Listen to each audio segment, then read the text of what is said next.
The most important position matchup in this Clemson-South Carolina game overwhelmingly favors South Carolina. We talk about it next. Locked on Gamecocks starts right now. You are Locked On Gamecocks, your daily podcast on the South Carolina Gamecocks, part of the Locked On Podcast Network, your team every day. What's up, guys? Welcome into Locked On Gamecocks. I'm your host, Chris Marler. I hope you're having a fantastic Wednesday, the day before Thanksgiving. A lot of you headed home to see some family, maybe get into some fun at home, hometown bar situations, being back, all that good stuff.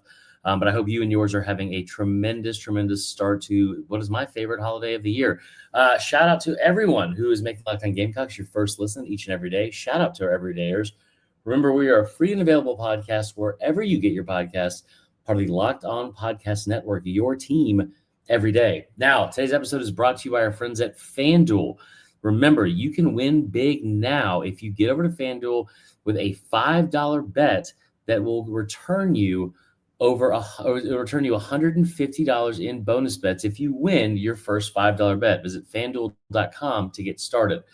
Now, we're going to have a quick episode today, okay? I'm going to lay all this out for you right now. Crunch for time. Love you guys. Really appreciate you listening. Huge game this week.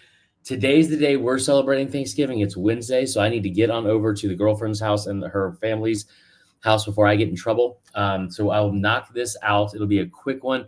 And really, it's a thing that we have somewhat talked about already, but I want to continue the discourse because I don't think people understand how drastically bad the situation is for Clemson in one important matchup. We'll talk more about the matchups, especially on Thursday. We'll talk more about them on Friday as well. I know it's kind of a weird week with the holidays and all that kind of stuff. But the one matchup that is clearly the most important matchup of this game, and it really is one of the most important matchups that South Carolina has whenever they step onto the field. It is the opponent's offensive line versus South Carolina's front four. And you could say front seven a lot of times too if you want, whatever. I'm going to say front four. And here's the thing, guys. We know what this South Carolina defense is capable of. We know what they've been able to do on the back end in the front seven, but especially up front. And being able to get after the quarterback and provide all these pressures. You're ranked third right now.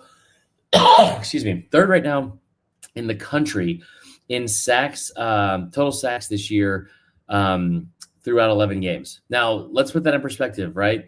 You talk about last year. Last year, this is a program that had 21 total sacks. It was 105th in the country, tied with Georgia Tech.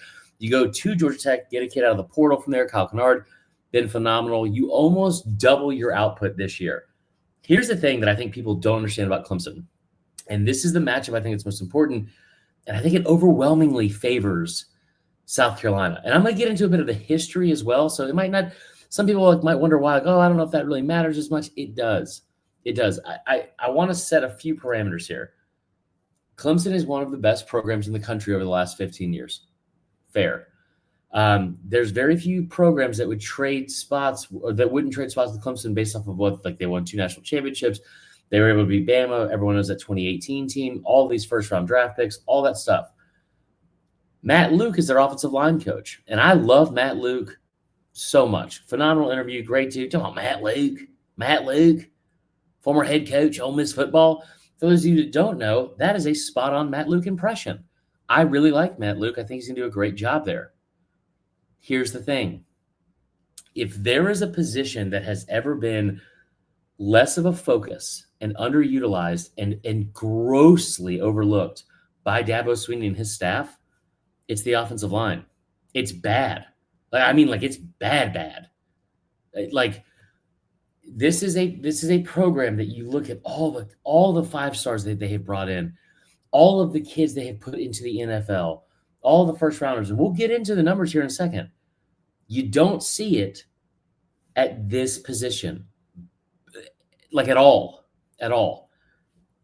Offensive line, and let's start with this year's offensive line for Clemson has given up 18 sacks. That's 5th best in the ACC. I would venture to say they haven't faced anything close to what they are going to face this upcoming weekend, right? I think that's probably a fair assessment. In terms of tackles for loss, they've given up 60. That ranks 8th best in the ACC. Now let's look at the national, like where that lands nationally. Okay, 18 sacks allowed. You're sitting there right at 52nd in the country. That's on par with Alabama's giving up 18. Not really any other Power 4 teams or Power 5 teams that are around there. A&M's giving up 20. You're right around there, okay?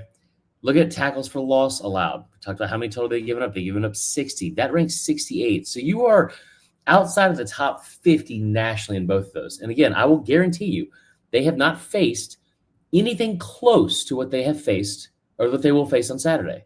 They just haven't. I mean, you got some straight up effing assassins coming in there off the edge. And I'm not talking about just because of the way they do their celebrations. Dylan Stewart, Kyle Kennard off the edge. Boogie Huntley, Tonka Hemingway, Sanders, everybody in the middle. I'm getting pumped already. Here's the thing. This Clemson offensive line has some guys that were decent recruits and whatever. But that has never been a focal point of building a roster or building a team for Dabo Swinney. And it's one of the other many reasons you are seeing the downfall of him and his program right now. And that may sound dramatic. It may sound over the top or whatever. It's not. It's not. I joke with you guys all the time. That may sound dramatic. Well, I am dramatic, so I'm going to say it. It's not. Let's get into the numbers of this. So you look at like I'll bring up the last 5 years, right? Clemson signed one 5-star offensive lineman. He starts at left tackle for him. They signed a total of 4, 7, so that's 11, 13. Sorry, guys, it's bad radio. 23 offensive linemen. 23 total offensive linemen. 10 of them, right? That's right. Hold on, I'm off. They've signed 19 offensive linemen. 19. 10 of them, half of them are 4 stars or better. And listen, that might not sound like that's not a big deal. Okay? You've signed as many 4-star offensive linemen as you have 3-star offensive linemen at Clemson.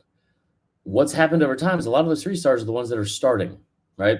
And the development of those guys is what's even sadder to watch because it's one thing to have more. They probably have recruited the offensive line better than South Carolina. We're not comparing South Carolina to Clemson at the offensive line because Clemson doesn't have a defensive line that's as good as South Carolina's. Okay? Like, it's going to be good, and this offensive line for South Carolina is going to have to hold their own, and they've been playing a lot better. But here's what I keep going back to. You look at how you looked against Alabama. Look how you looked against LSU. Look how you looked against Ole Miss.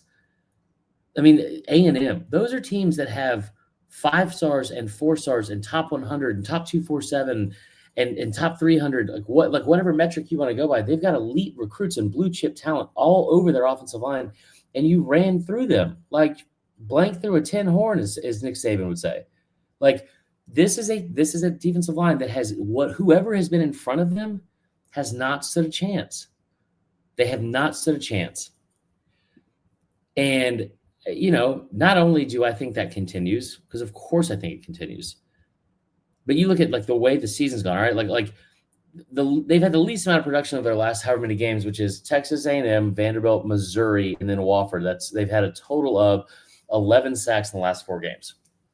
Not as great as the start they were off to. Whatever, you were talking about getting like 9 against Oklahoma, 4 against Bama. They were averaging around 4, it seemed like, per game there for a while. Here's the deal. Vanderbilt is a team that runs the ball a lot. Missouri ran the ball a ton in that game. I think they had like 30 rushes from the running back alone or something. It was crazy. And Brady Cook. Clemson's going to have to throw the ball to beat you. They're going to have to throw the ball to beat you. When you look at the emphasis that this roster has had placed on it from Dabo Swinney, these are the actual numbers. And I gave you the recruits. Let's talk about the development again. You've been at Clemson for 15 years. 15 draft classes have come through Clemson since Dabo Swinney's been the head coach. He's had 83 total draft picks, 18 first-rounders, 30 first- and second-rounders. Of the 83 total NFL draft picks that Dabo Swinney has had, only 6 have been offensive linemen. Only 6. Only one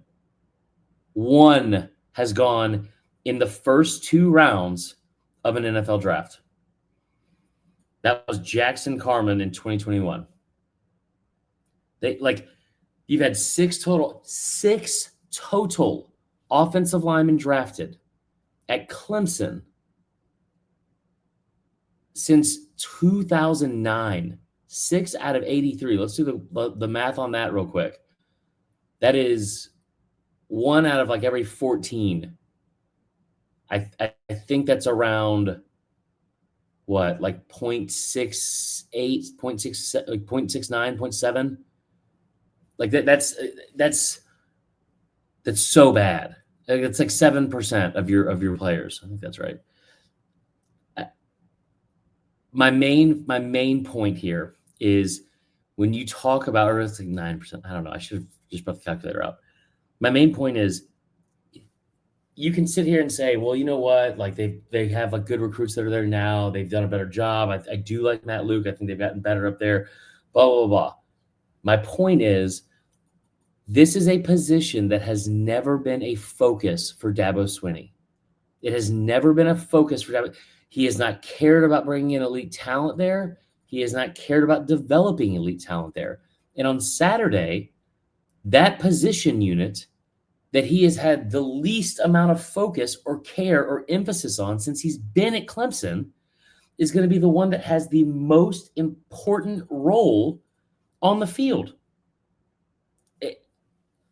I just don't believe that in 15 years, you've had a program with this level of elite capability and getting to national championships and winning national championships and dominating the ACC and all those things. Go nationally and get whoever you want for 5-star players and all these recruits. How have you been so bad at getting elite offensive linemen to come in? And how have you somehow been even worse at making them not only elite, but developing them into being NFL draft picks? Not even elite NFL draft picks, just draft picks. 6 total. Again, this is a program that wants to be compared to Ohio State, Alabama, Georgia. Give me another one here, guys. Maybe you could say Oregon, LSU. These elite programs that seem to always be at the top, like near the top at least. I guess you could say Michigan. I mean, how do you the games are won and lost in the trenches? We say it all the time. And it's something that Dabo Swinney could care less about. It's a huge deal, in my opinion. I think it's a huge deal. And I think it's going to rear its ugly head on Saturday in favor of South Carolina. Listen, I told you guys, I love you. I'm sorry. This is going to have to be a quick episode. But before we go, I do want to tell you one thing. So today is a sad day. And hear me out. Today's the first day in 56 days where we don't have a single football game on. It sucks. I hate it. But tomorrow we pick right back up again. We have NFL games on Thanksgiving. Friday we get into college football rivalry games. You get the Egg Bowl. You get Georgia Tech. And then Saturday at noon o'clock, South Carolina and Clemson will face each other, and it's going to be a glorious, glorious afternoon. So I want to remind you that you can make sure to get ready and tackle NFL action or college action, but NFL action as well with our good friends at FanDuel. Now, it's America's number one sportsbook, and it's America's number one sportsbook for a reason. Right now, they're giving new customers a $150 bonus. So that's all you have to do is new customers can bet $5, and you get $150 in bonus bets if you win. The FanDuel Sportsbook app gives you everything you need to place live bets on the NFL all in one place. So when you get a hunch in the middle of a game, you can check out the latest stats, view live play-by-play, and so much more on the same page where you place your bets. Just visit FanDuel.com to join today. You'll get started with $150 in bonus bets if you win your first $5 bet. That's FanDuel.com. America's number one sportsbook. Never waste a hunch. Make every moment more with FanDuel, the official sportsbook partner of the NFL. I appreciate you guys. We're going to make it a short one today. This is a deep dive that I spent probably too much time looking up. But I hope you guys enjoy it. We'll be back again tomorrow, a special Thanksgiving episode, which should be a lot of fun. We'll start getting to the nitty-gritty of this game as well. I hope you guys have a fantastic day. If you're traveling, please be safe. Please be safe. I say it every week. We want to make sure as many Gamecock fans are ready to enjoy this win on Saturday as possible. And we will talk till then. Y'all have a great night. Go Cox.